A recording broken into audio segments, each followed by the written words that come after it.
increase their spatial resolution to 30 arc seconds, or about 1 kilometer. Then I ran a sigmoid regression that was suggested by Zhao et al. 2019 and Li et al. 2020, using the previously calibrated DMSP for 2013 and the log of Beers also for 2013. That way, I obtained A, B, C, and D parameters of the equation on the right side. A represents the threshold I was talking about that allowed me to differentiate the rural areas. And A was about 7-digit number of the DMSP calculations. With those parameters, I proceed to simulate the DMSP annual composite for 2014, 2015, and so on until 2020.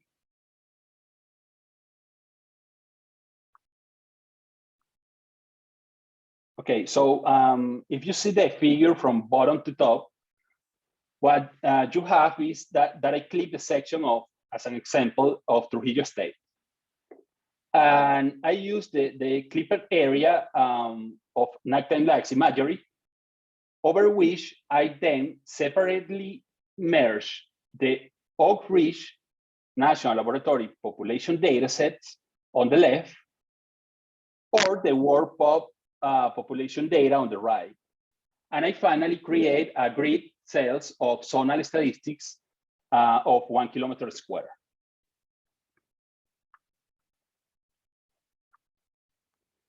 So from 2000 to 2020, I processed more than 22.6 million observations or pixels. And to finally start showing you some results, this is a summary statistics at the state level of the output extracted from both kinds of imageries.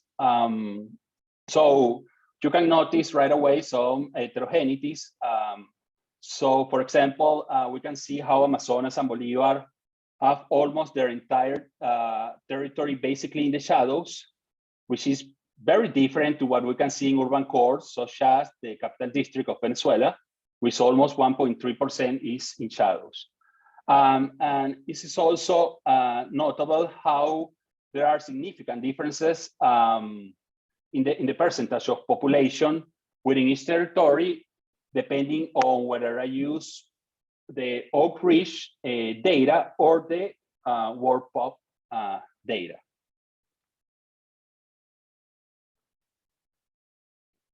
So basically, I have chosen 2 states to show you some results, Amazonas and Trujillo's.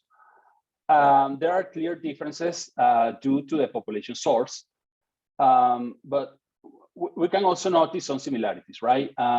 Specifically on the trends during recent years. We can also distinguish a peak around 2003, which is related to a political turmoil that happened in Venezuela. And we can also notice an upward trend after 2013, 2014. And this behavior was often found for the rest of the states.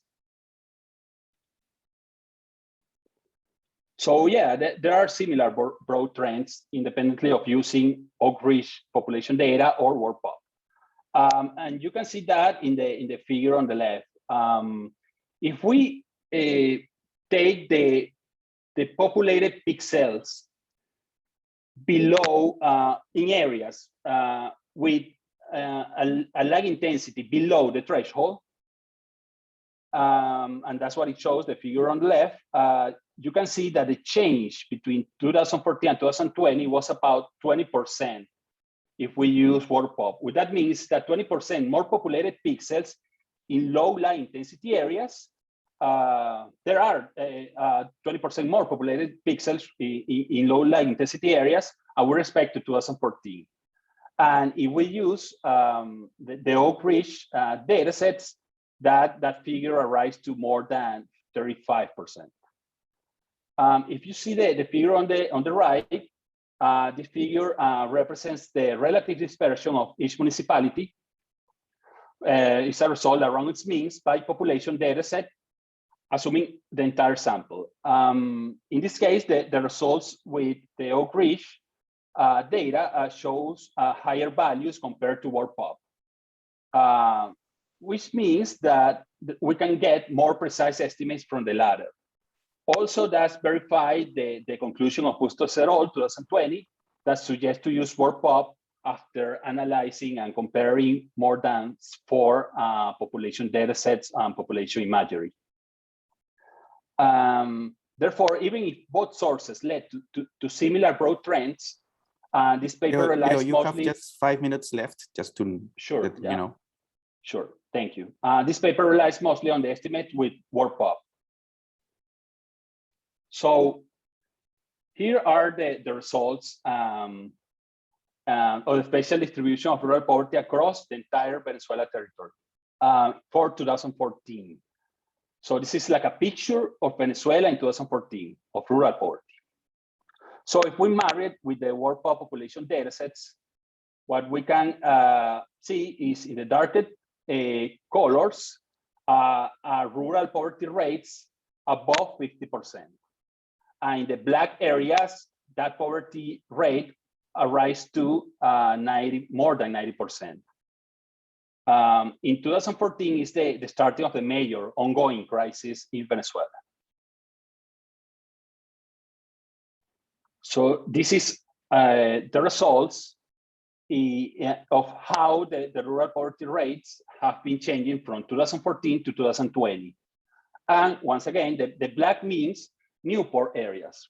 So basically what we are seeing is that not only that we have more rural poverty rates across the entire territory of Venezuela, but we also see and identify the territories with new poor areas. To conclude, so we can have at least three main findings here. First, well, we verify and confirm the sigmoid relationship of the DMSP and the Beers, between the DMSP and the Beers nighttime likes data. And we calculate a low line intensity threshold of about 7-digit number for Venezuela. So every further research using nighttime likes and trying to distinguish between urban and rural areas must take this into account. Also, the WordPop led to more precise and consistent estimates over time than the Oak Ridge population data. And also, we can identify subnational heterogeneity. So in the aggregate after 2014, there is a notable, significant increase in rural poverty rates. But if we go locally, it's also evident that the poverty rates have been increasing, but there are some spots where you can find some reduction, even though we don't know about the percentage point of that reduction.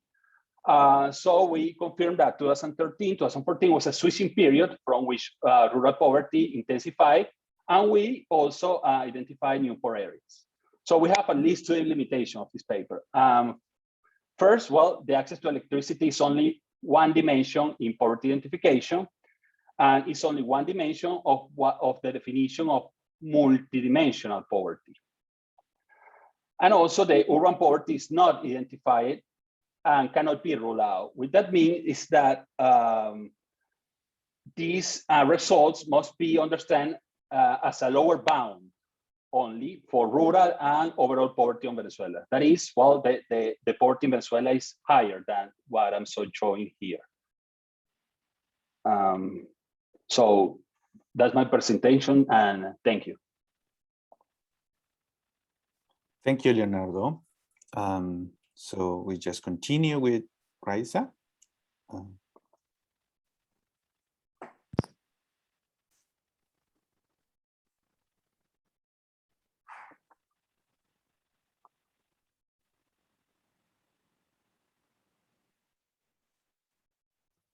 Hopefully you can see my screen. Yeah, okay. I'm not sure why I cannot move it. That might be a problem eventually. Well, let me just introduce myself first. I'm Raisa Fabregas. I'm an assistant professor at the University of Texas at Austin, at the School of Public Affairs. And this is a short paper that we started during COVID with 2 grad students, Ana Cañedo and Prankur Gupta. And we're going to be looking at the impacts of these emergency cash transfers in Mexico for informal workers. So just let me start just by saying that, you know, for most people in this session, I don't think it'd be surprising that to learn that most workers around the world are in the formal sector, right? And they're quite vulnerable to unanticipated shocks. And that's something that we've seen quite clearly during COVID. And this group, right? So one concern about this group is what's, you know, is that it's deemed sort of like this missing middle, right? So they're neither covered by any form of like formal social security tied to employment, right? But they're also not poor enough, right, to receive social assistance from other sources, like, you know, in many Latin American countries, there is sort of like conditional cash transfers, et cetera, right? So many governments actually were quite concerned about sort of like this group of people, right, who are not the extreme poor, but are not really protected when a shock happens. So, you know, in some countries, sort of like nothing happened, and sort of like they sort of like targeted sort of like the extreme poor through existing social protection schemes when COVID hit.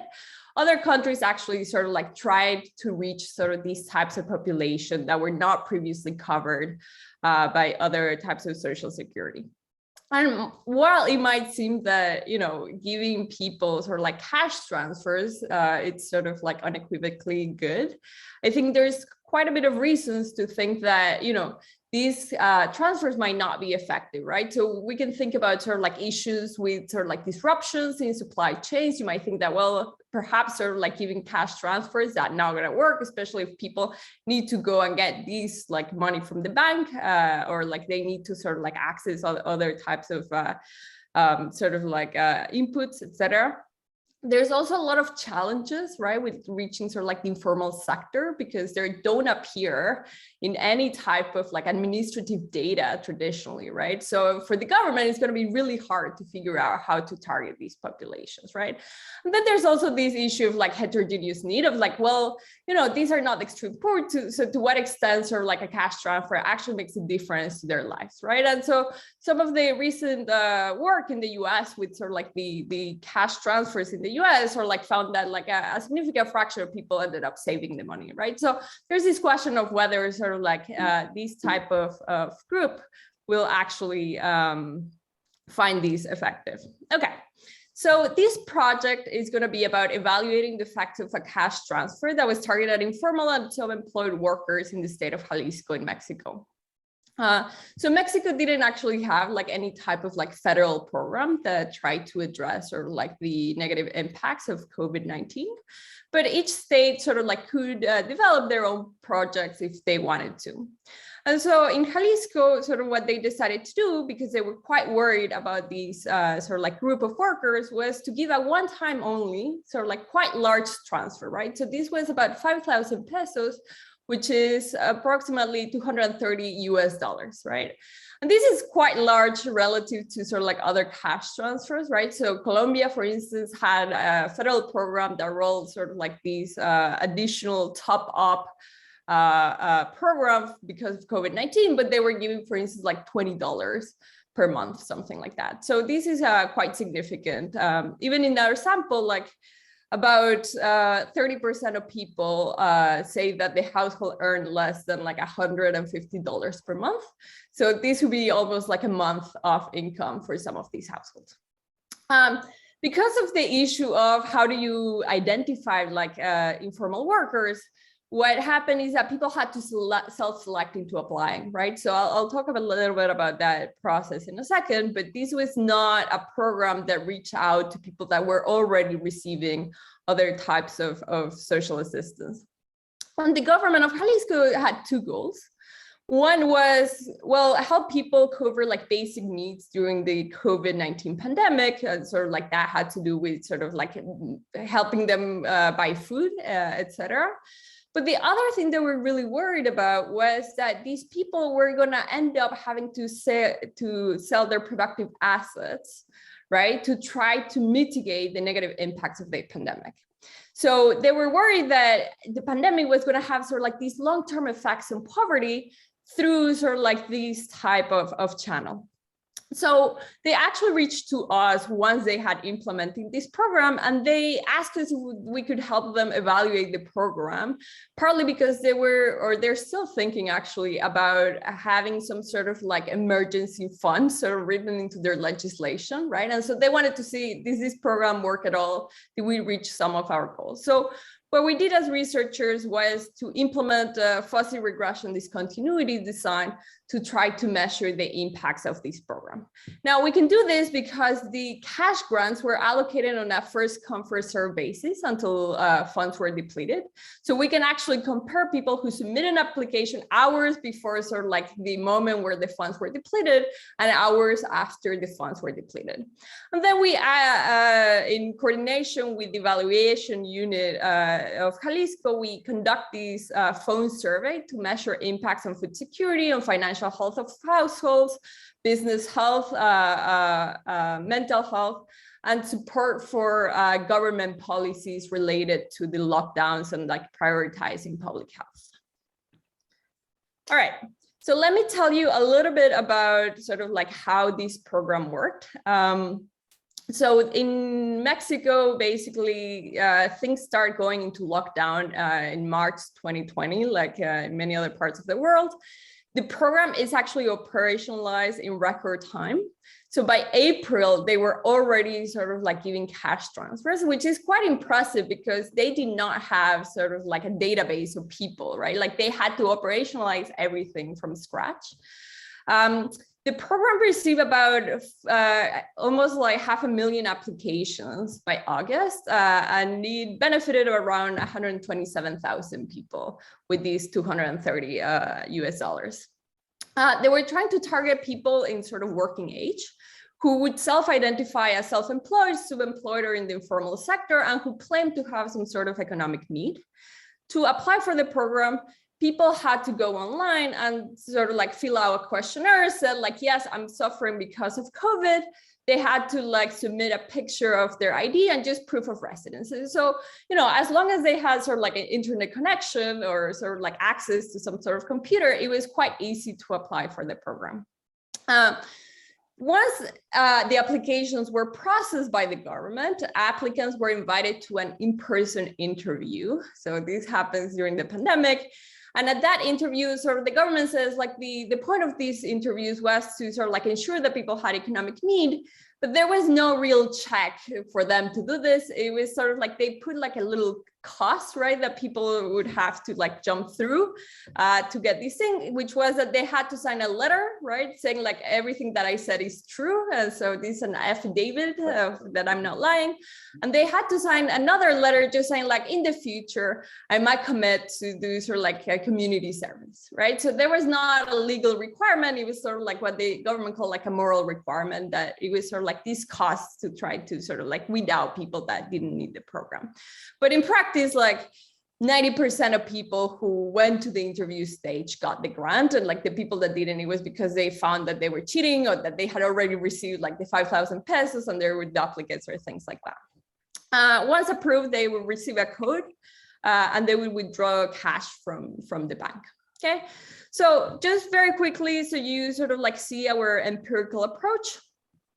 So basically how the government organized the program is that the funds were processed in different municipalities because they had to have these in-person meetings.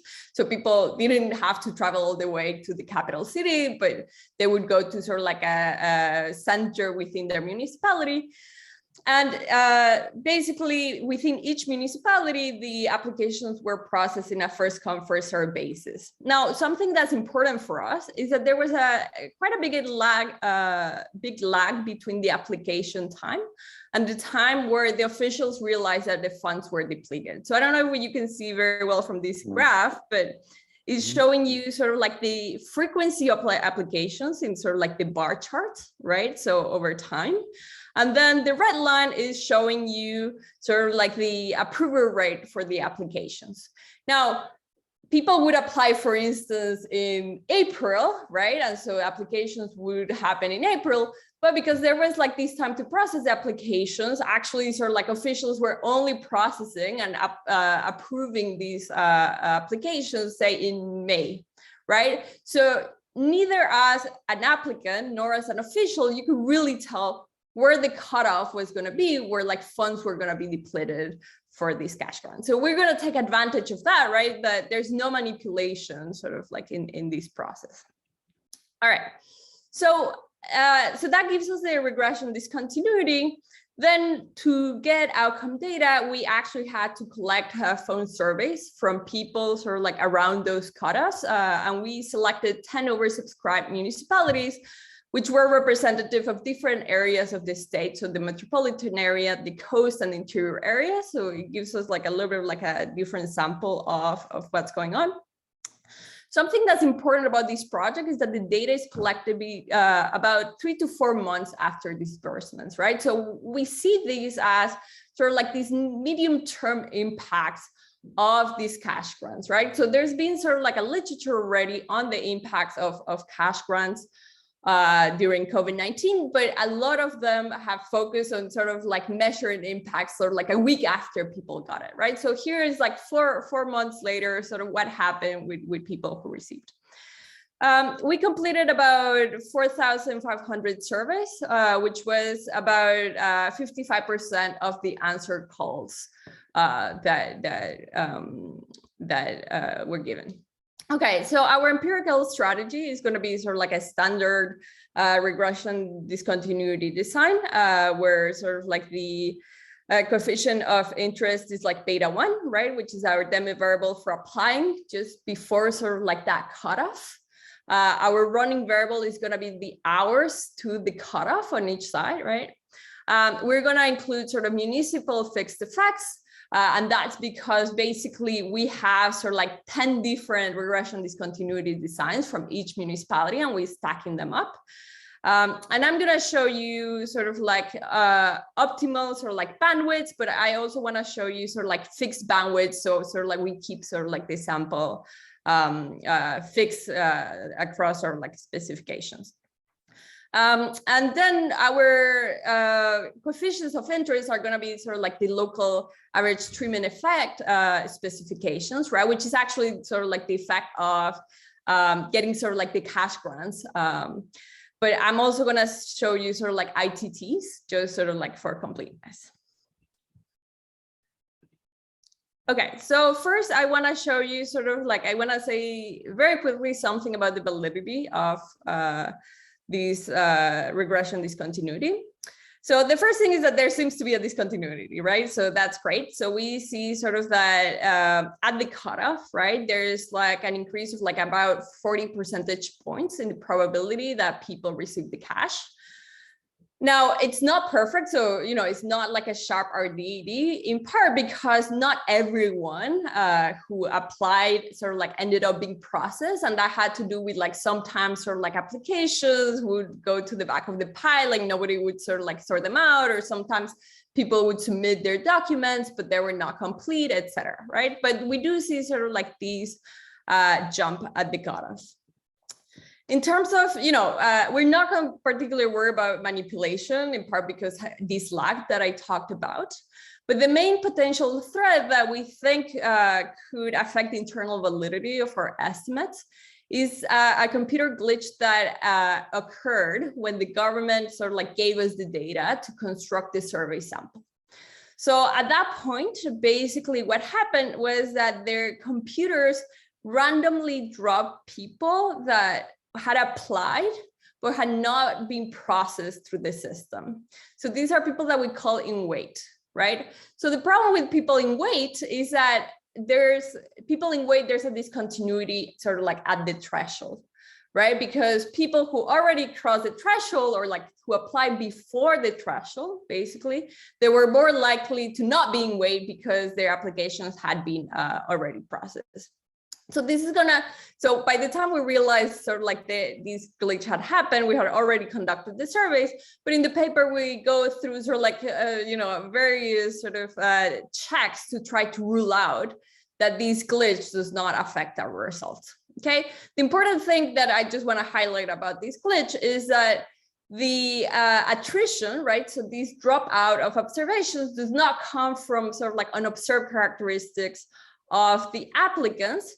It's just coming from sort of like these random sort of like differential dropout of observations at the threshold. But we sort of like show anyway that there is sort of like pretty good sort of like balance in sort of administrative data and in survey data. The only thing that seems to be unbalanced is that in the survey data, we seem to have more at-risk sort of applicants in the right-hand side, right? Which will tend to sort of like, if anything, underestimate our effects. We also go through a series of permutation exercises where we sort of like replicate the glitch on both sides, so sort of like 1,000 times, to try to make the case that this is not, or it's unlikely that this is it's really affecting our estimates. Okay, so let me just very quickly sort of like go through the main results. Right, so you are in the five minutes? Okay, good, because I have a few slides left. So the first thing is that we find sort of like significant effects on this index. So we're gonna sort of combine our measures in indices, right? So we find significant large effects on sort of like these food security index. So in bold is the index, and in sort of like regular lettering is sort of like the component on the index. If you look at sort of the late estimates in columns 4 or 6, which the difference is just like the optimal bandwidth, it seems like there's a large impact for standard deviations and sort of like this food security index, which is in line with how people said they use the money. So about 80% of people said that they were using the money to like buy food, among other things. Interestingly, we do not find much in terms of the household financial health index. And so this was composed of measures of whether households had problems making payments for rent, for utilities, for school fees. So about 80% of people in the sample said they had some sort of issue during the pandemic, and sort of like maybe this was not enough to mitigate some of these impacts. So then we have sort of like household business health, right? And here we asked them about sort of like whether they had to permanently close their business or like sell assets from their business. And here sort of like the composite index or like it's marginally significant, but quite large in magnitudes of 0.3 standard deviations. And you see sort of like a lot of it is coming from a decreased probability of people having to or saying that they had to sell their assets during the pandemic. So that's where that effect seems to be coming from. Where we find sort of like the largest and most consistent effects are actually sort of like on these measures of psychological well-being of people. So we ask these questions, the PHQ-4 questionnaire, right, on sort of like anxiety, depression, scale, and there we find sort of like very large and consistent sort of like positive effects on how people were doing, which is sort of like in contrast a little bit from other literature that has found nothing for like poorer populations in these types of dimensions. But in those cases, as I said before, it's sort of like the cash grants were much smaller, right? So it might be something about selection of the type of people or sort of like the amounts, but it seems like financial sort of like concerns might be like an important source of like mental health problems during the pandemic. And finally, sort of like we have these measures of policy support for sort of like lockdowns and prioritizing public health. The results are a little bit like noisy, as you can see. So they're positive, but a lot of it seems to be just coming from sort of like people saying that they like, if they get the cash, sort of like they like the government, what they're doing. So that's perhaps not very surprising. But also, I'm not showing you this, but we don't find much evidence that people sort of like were more likely to stay at home if they had received the cash. So it doesn't seem like these grants were really good at sort of like making people staying from the lockdown. So last slide that I want to show you is that we actually find quite a bit of heterogeneity in terms of like gender, which is kind of puzzling for me, and we'd love to hear people's thoughts on this. But most of the facts that we find are concentrated on men, not on women. That might be sort of because either women's, like this is 4 months later, right? So either women were doing worse and sort of like these effects dissipated over time, or for some reason sort of like this was more effective for men, but we'd love to hear sort of like thoughts on this. So I think I'm just wrapping up now, but Just a couple of thoughts. It seems like cash transfers for these types of population do play an important role in mitigating unanticipated shocks. I think these effects are quite large if we think these are like 4 months after receiving the cash, right? So it was not immediate. And it seems like there's a role for like a mitigation of long-term negative consequences, for instance, through the reduction of sale of productive assets for business and things like that. I think everyone's quite worried right now about mental health after COVID-19. And I think there's been a lot of focus on sort of lockdowns and social distancing and people having focus in those aspects. But I think we sort of like need to highlight the role that sort of like financial security plays in these issues. All right, thank you. Excellent. Thank you, Raisa. And then we have Andre. Okay, Please. let me share my screen. I'm assuming you all can see my screen. Let me know otherwise. So thank you everyone for coming. I'm very pleased to present my joint work with Ferreira and Perufo today. Ferreira and myself from FGV in Rio and Perufo from Brown University. We studied the economic impact of UBI in a developed economy and compared to alternative cash transfers. So there has been a lot of renewed interest in UBI to deal with the increasing wealth and income inequality, and this discussion has been rekindled during the ongoing pandemics. The popularity of UBI is mainly because of its simplicity, since UBI is a universal transfer to every citizen or household in the economy. It's very easy to implement, with much smaller administrative costs and not having to worry about potential issues such as moral hazard, for instance. But the same universality that makes it simple also makes it very expensive, which has been a major drawback about this policy. And it's quite uncertain the best way to finance such policy given its big cost. And I want to make clear that this paper is not about optimal taxation to finance UBI. We take UBI as given and compare the outcomes. Despite of its features, UBI has not been implemented at large scale around the world. In fact, many developing countries have adopted traditional cash transfer policies, such as the Bolsa Família in Brazil. DCCTs typically requires means testing, which implies a much smaller fiscal burden, but might also be conditional on school attendance, for instance, which is the case of the Brazilian Bolsa Família. So in this paper, we ask what the macroeconomic effects of cash transfer programs are and which aspects make them succeed or fail. And we investigate the role of the transfer size, targeting, and school requirements in its success. In our investigation, we use a dynastic LG model, where dynasties are heterogeneous and face uninsurable idiosyncratic shocks and make human and physical capital investments and supply their labor. With this model, we simulate counterfactual policies, mainly opposing UBI with a CCT policy, which is calibrated to mimic the Brazilian Bolsa Família. Then we compare the impact of both policies on macroeconomic outcomes, poverty, inequality, and measure the welfare variation of each policy. As a main takeaway, when we simulate a UBI policy with this model, we find that it leads to significant poverty alleviation in the short run, but it has substantially negative long-run consequences, such as a small reduction of poverty and inequality and a strong negative impact on output. However, a CCT with both means testing and school requirements have similar results in the short run, but very positive long-run effects. So our key conclusion is that educational requirements are driving the results. Though through them, the policy reduces and overcomes the distortions from the taxes needed to finance itself. So I will try to briefly present the model and do my best to do so without equations, but feel free to ask any question about our specification.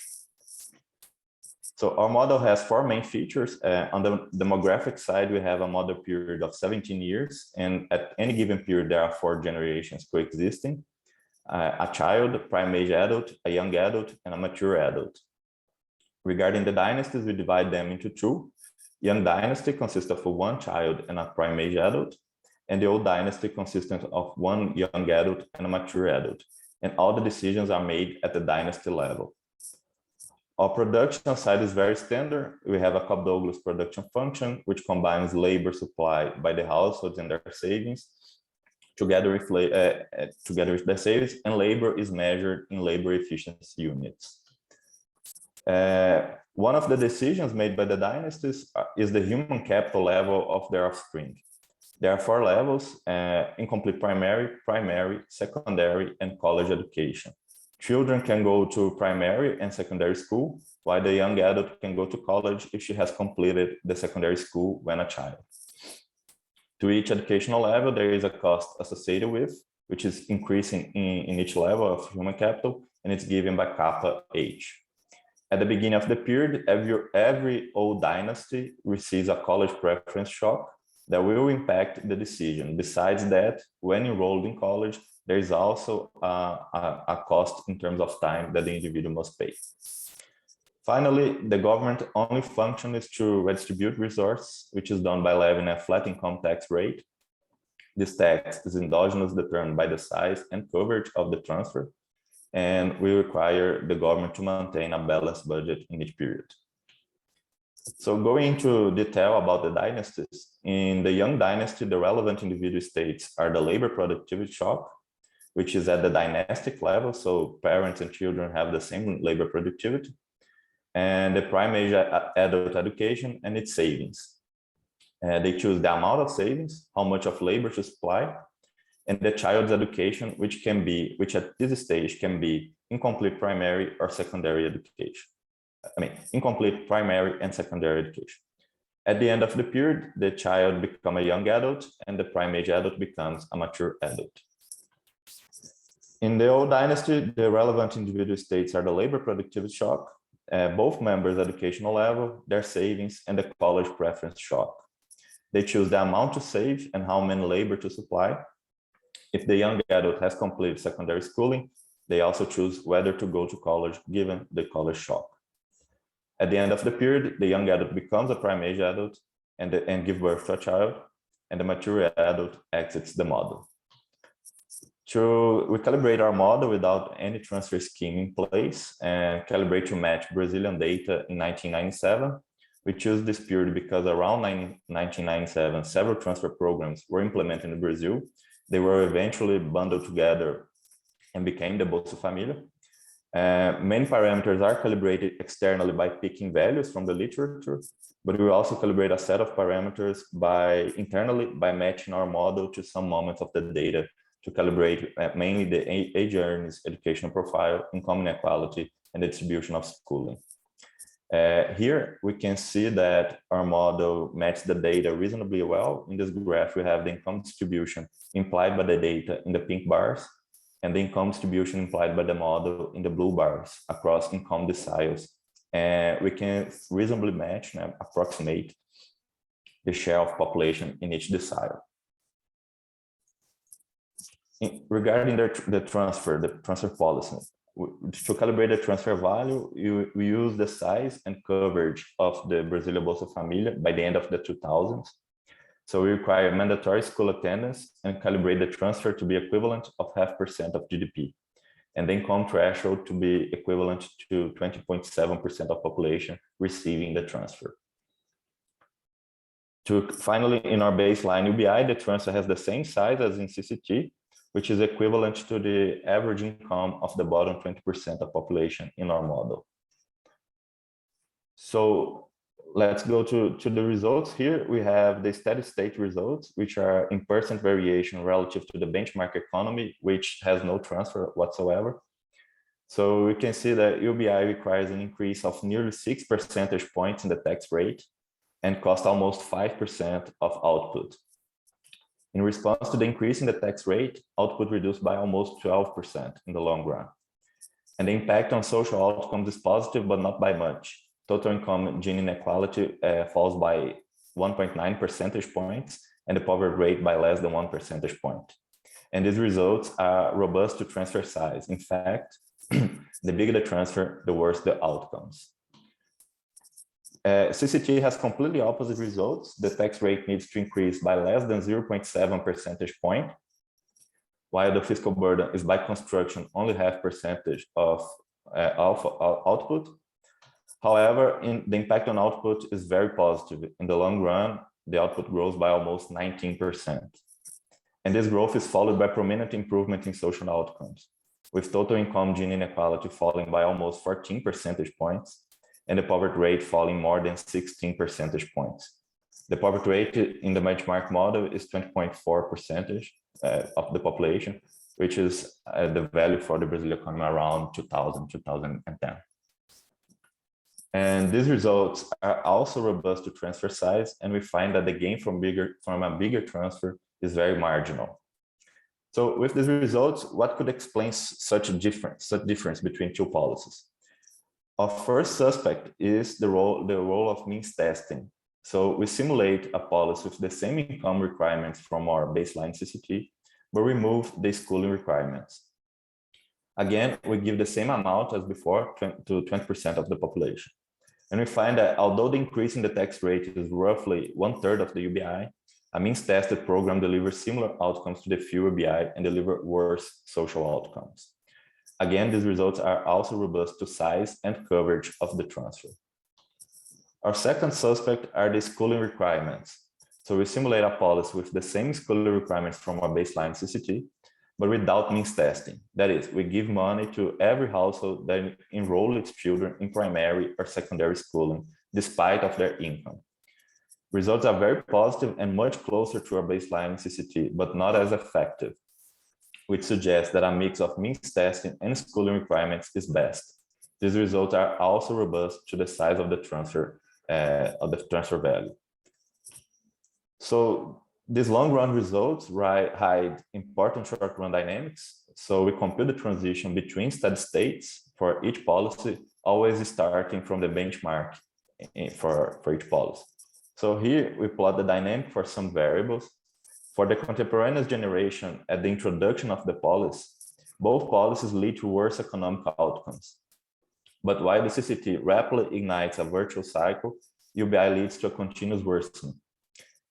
We can see here that savings reduces more under CCT than UBI in the short term, which can be explained by the fact that CCT requires investment in human capital, which leads to this saving.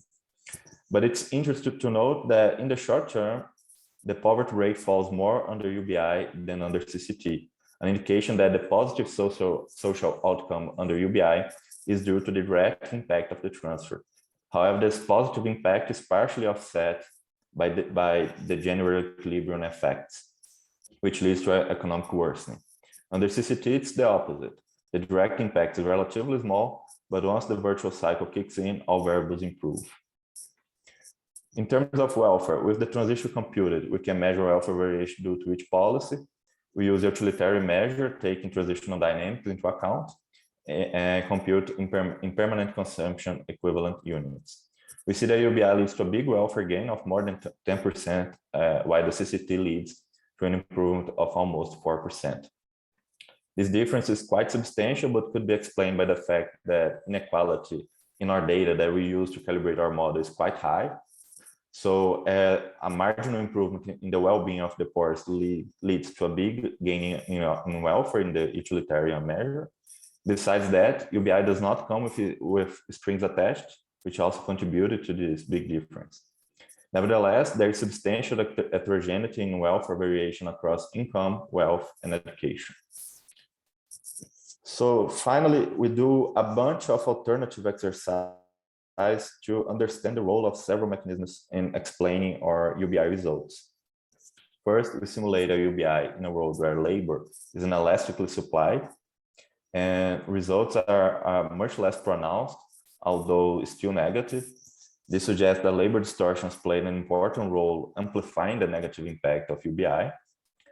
Next, to understand how much the behavior responds to the tax rate increase, we simulate a UBI without a fiscal counterpart. This could be thought as a foreign aid, for instance. Our results show that they are still negative, but even less pronounced, which suggests that tax distortions are also an important channel to this negative effect of UBI. A common argument for UBI is to combine it with a progressive taxation. So in our baseline UBI, marginal tax is null. So we change that and find that UBI in this setting would achieve more redistribution at the cost of worse macroeconomic impact. Finally, we remove educational choice from the model and simulate a UBI and a CCT in this setting. We find that the negative impact of UBI is significantly smaller and the UBI and CCT deliver similar results. This suggests that education is an important channel, amplifying the negative impact of UBI and potentializing the positive impact of CCT. So to conclude, in this paper, we try to understand what drives the success of a cash transfer policy. We find that in the short run, the direct impact of transfer is more relevant, but in the long run, a combination of educational requirements and means testing delivers the best results. UBI suffers from the fact that it's very expensive and poor target, which require a big tax increase that triggers negative effects throughout the economy. These distortions affect mostly labor supply and human capital accumulation, which reinforce the vicious cycle of the policy, leading to further worsening of the economy. As an alternative, CCTs deliver very positive results, and educational requirements are essential to that. If we have to choose only one requirement, this requirement should be education, but it's better to condition both on schooling and income. So thank you very much. Thank you, Andre. So, wow, we're doing very well in terms of time. I hope I also do the same. I don't know if Raisa or Leonardo, can you help me with the 5-minute advice when I am in the last minute? That would be at 12, yeah. At 1:30, right? For doing that. Thank you. And then let me go to sharing, right?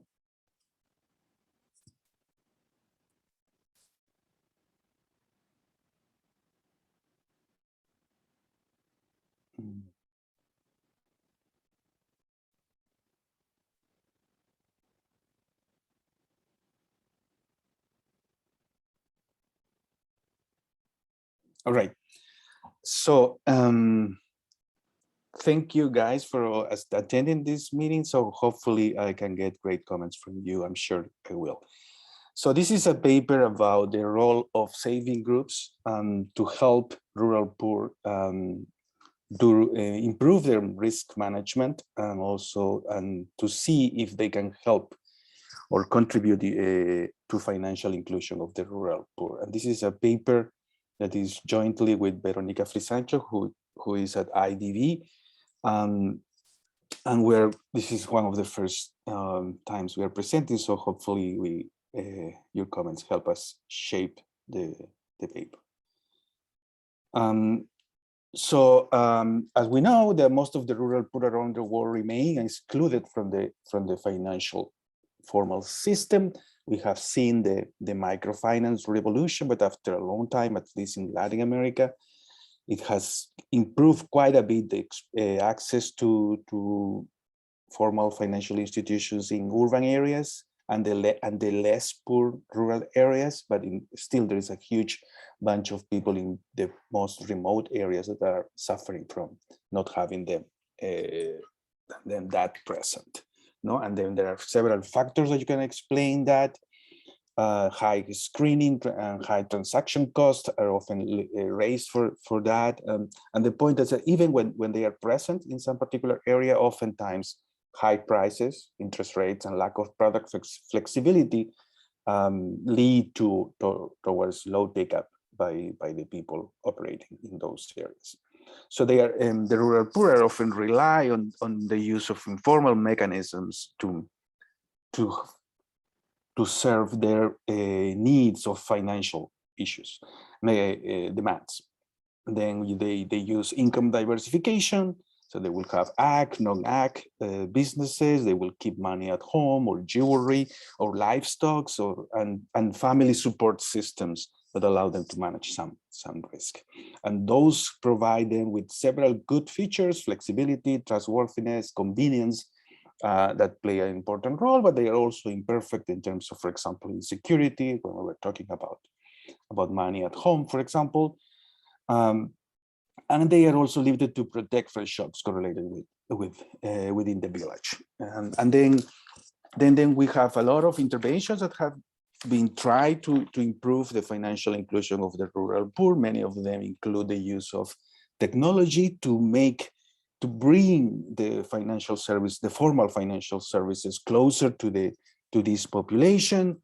And then you face another barrier associated to financial or education to help these people adopt these technologies, plus connecting to the financial system.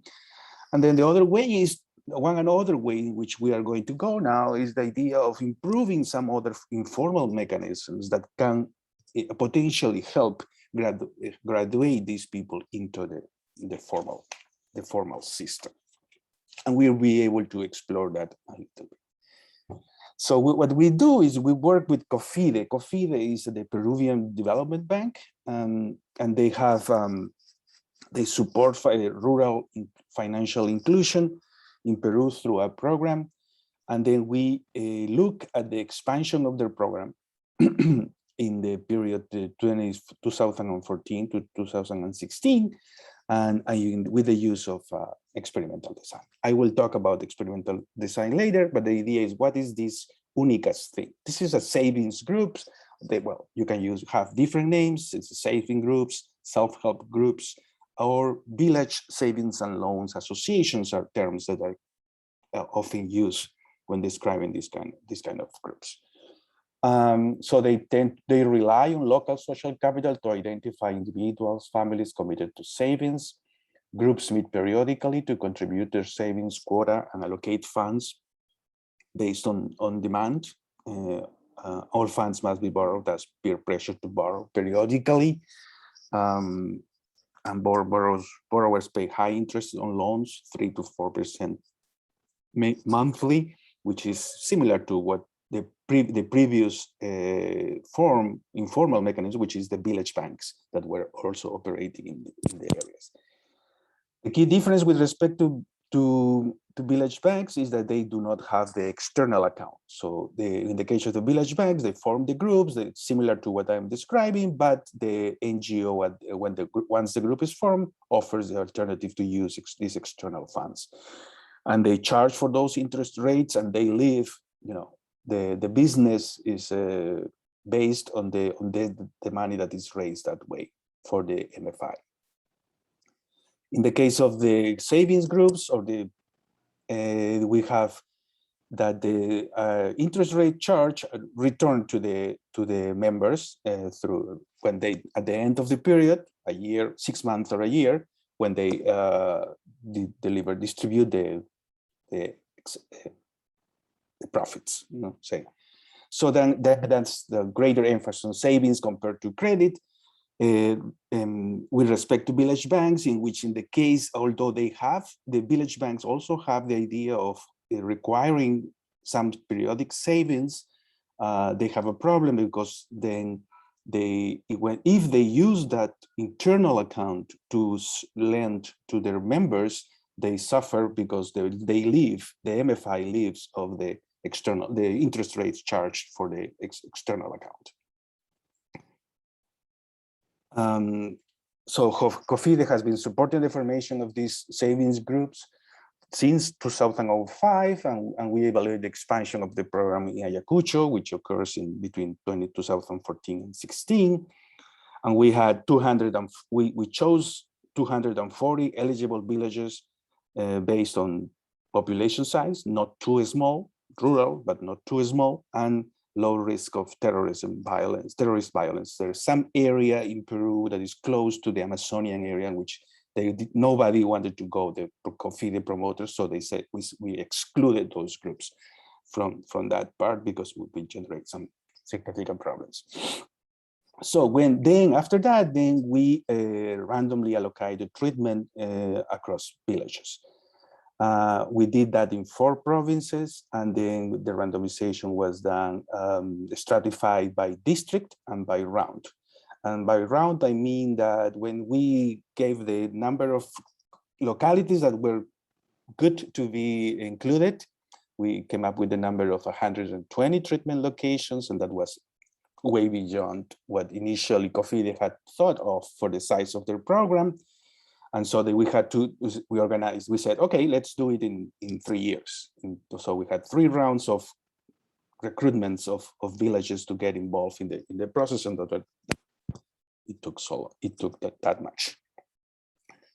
So what we do is we analyze this intervention, combining survey data collected about 30 months after the establishment of or the promotion of the savings groups in the village, and administrative data. And both kind of administrative. One is the data from the savings groups themselves, which records all their financial transactions, and also from the credit bureaus with the use of their DNI information, ID information. Then we go and collect the records about what the kind of activity, credit activity they had with the formal and informal banks from the credit bureaus.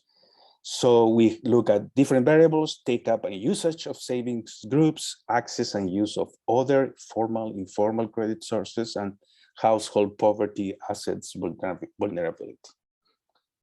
Then the key idea here first is we see that there's high demand for the groups. They form 171 savings groups in 120 localities over the 3 rounds. And our survey was a randomized sample of the villages treated uncontrolled groups. And then we had like about 24% of those had joined one of the savings groups. And there was a bias towards being female to join the savings groups. And also the idea that previous experience with village banking was also positive for they forming and joining the savings groups.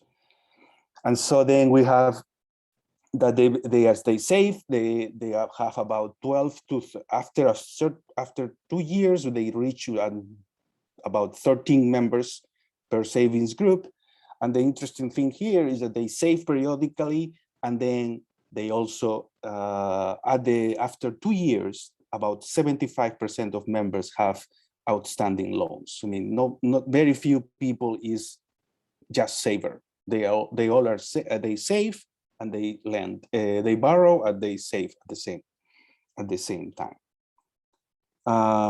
Which is important because if you would be able to be a saver only, you will have a very high return for your savings, because they are charging 3 to 4% a month for each loan, and then its money is returning to them as proportionally to their savings.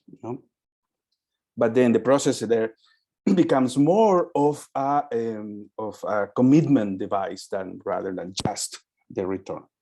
And then we see at the sales and purchases of stocks, meaning here the monthly contributions. They talk about they buy stocks. And so then we see that there is only very occasional withdrawals, the line in blue. And then the red one, you see that there is the periodic monthly, very constant, with some jumps associated to certain times of the harvesting season and things of that sort. And then what we see also is that they follow, those peaks follow also when you talk about the disbursements of the loans and the payments that occur during those times.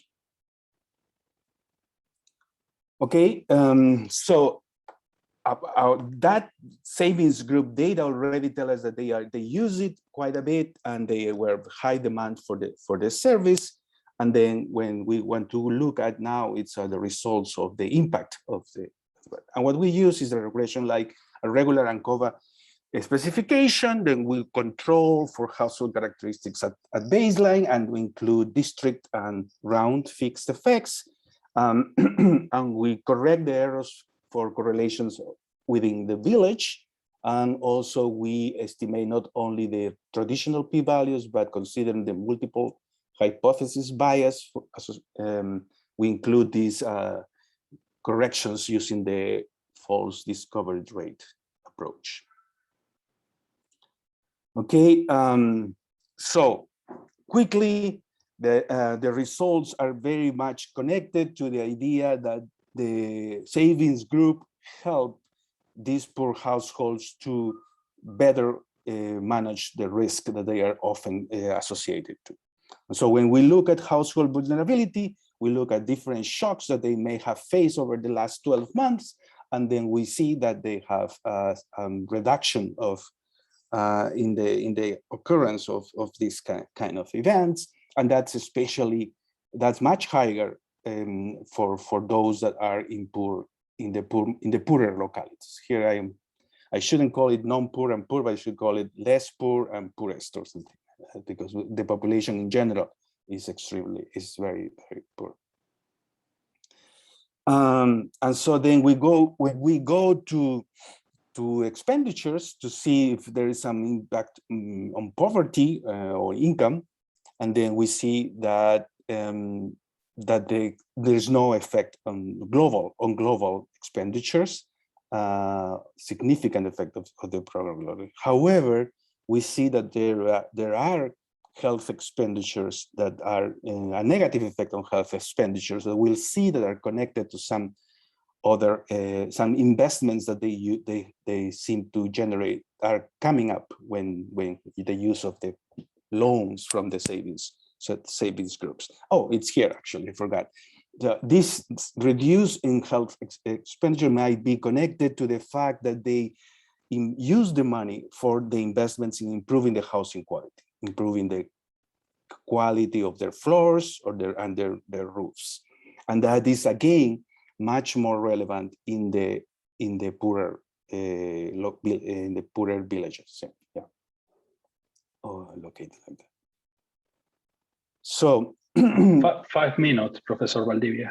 Okay, so the other thing we have is that productive activities are also implying that they have less number of crops and they have less likelihood to have a non-agricultural income, especially among the poor, but they tend to have, although that is not significant, they tend to have more sellable, so they tend to have more crops that they can sell in the market. So this is a very poor area. As I said, only at the baseline, only 35% of the households sell their crops in the market, meaning that they were basically living out of self-consumption for the most part.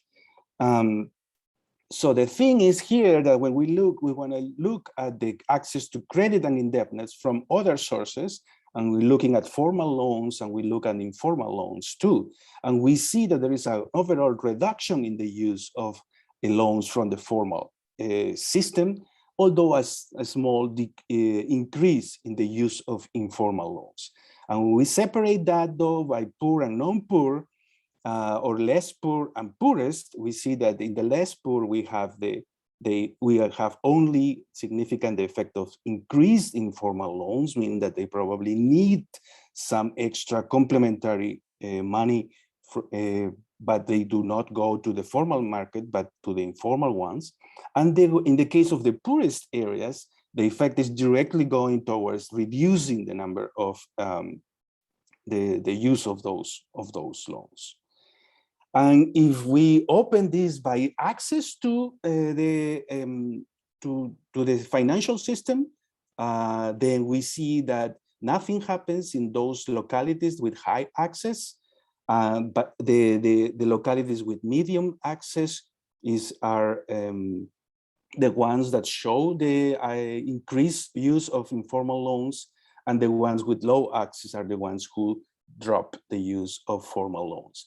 Which means that actually this means that mainly that all the control group and treatment groups increase their use of formal loans, but that occurred less in those treatment areas for this process. So just to summarize, our idea behind this at this moment is we find high demand for the savings groups consistent with precautionary savings motives. Small savings groups were forming almost all treated villages. Some got to have two saving groups. Take-up is higher among females with previous experience with village banks. High retention rate compared, that this is something I didn't show, but you can see in the paper later. High retention rates compares to village banking. And there is a preference to borrow over savings or over the withdrawal of their savings, because the withdrawal of the savings implies dropping out of the savings groups. It's a requirement. So they value the idea of being there to the point that they are willing to borrow and pay a high interest rate as long as that returns to them. The other point is that household investments are also consistent with risk management goals. Investment in housing quality associated to health improvements, and disconnected them to reductions in household health expenditures and the reduced vulnerability to idiosyncratic shocks. The reduction in income diversification is less robust, but they're still present and also consistent with the idea of risk management. No effects on income total expenditures, and then reduced vulnerability and no poverty effects are consistent with previous studies on this process. And then finally, in addition, access to savings and credit from savings groups, this seems to discourage the use of credit from formal external sources, with the details that I've just shown you. And then the question that remains for this, if this is good if we can imagine that this is good for the rural poor, we can wonder about the sustainability of this saving group. Most of these evaluated efforts had subsidized administrative technical support. They can form and they go with the group and over time. So then the question is, can administrative charges lead to a sustainable business model? And that's something that Greeny and co-authors have shown that it is possible. And then the question there is if such charges can help generate a sustainable business model, and if that could help into the graduation of this rural poor into the formal financial sector. So that's it. Thank you for the time. Okay.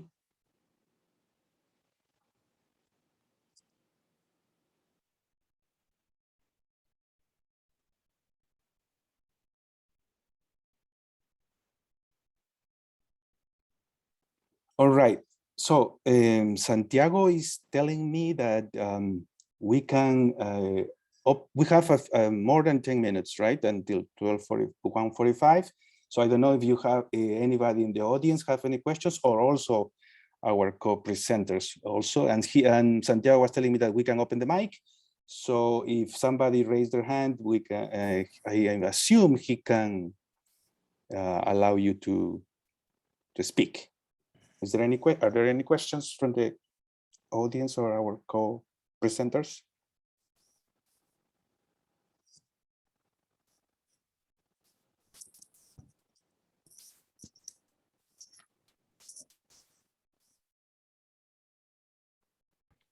Well, sorry, I'll raise my hand manually because I can't find the button. But okay, Martin, this is a question for you. I guess I was interested in sort of, because you said sort of there's this cost from these groups, right? And so maybe it's a little bit puzzling. Like there seems to be this need, and I'm wondering whether you think there were other social gains from participating in these groups and sort of what they were. And I don't know if you sort of measure any around that. I have measured some empowerment indicators, and we can imagine that we have some questions about financial literacy, which is supposed to be one of the mechanisms through which savings groups could help. And we have some questions there. We don't have. I haven't shown it in this presentation, but we don't have many meaningful effects there. We also look at the idea of what do they consider is the local network for informants about productive decisions, financial decisions, right. Who is their network, and there is a very minor effect among that more they identify more community members their as valuable source of good information about their productive decisions and financial decisions in there. And then the other issue that we haven't got into yet, and then it's complicated because it could open a huge new idea, is the gender component of this thing, right? It's the empowerment, why these women that join the project, the groups more than the males, and if them participating in those increase their capacity to negotiate, their bargaining capacities within the household, and then that's, you know, that's very that would change. We're afraid that we could change the nature of the paper, which is good. I mean, but we have to decide yet how much to go there. We haven't explored it fully about that. Super interesting. Thanks. Yeah. I don't know if anybody else has some comments or questions.